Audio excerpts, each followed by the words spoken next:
Okay, so just to give you guys an update, my group members and we decided to obtain our open water certifications for diving. This is where we appreciated the weight and the gravity of the marine biodiversity, specifically this legacy project of Sea of Life of JCI Manila. Hello po! We are very much happy to announce na may nahanap po kaming isa pang partner sa Project Kilo.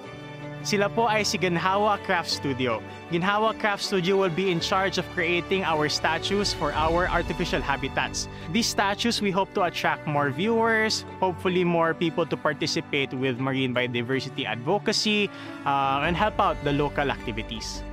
I like the idea of imagining small fishes and squid hiding in holes sa artwork namin.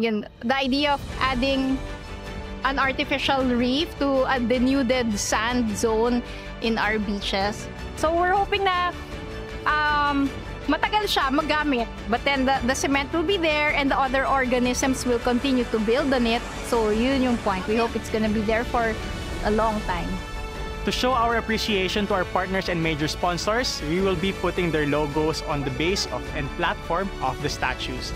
Ngayon, nandito na tayo sa paggawaan ng artificial reefs. With our partners, Ginhawa Craft Studio, nakita natin kung gaano kalaki ang effort na binibigay para ma-preserve ang ating karagatan.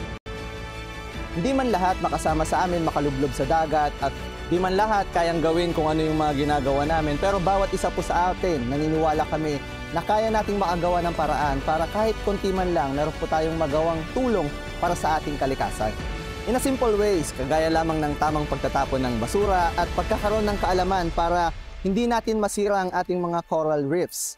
Kaya sana, this video will inspire you to do your part para kahit sa simpleng paraan, alam mo, may magagawa ka.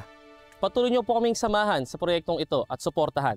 At lahat po tayo ay maging sea advocate upang protektahan ang ating karagatan na pinagkaloob sa atin ng Panginoon. So let's all protect our seas, support our communities, and let's keep it local.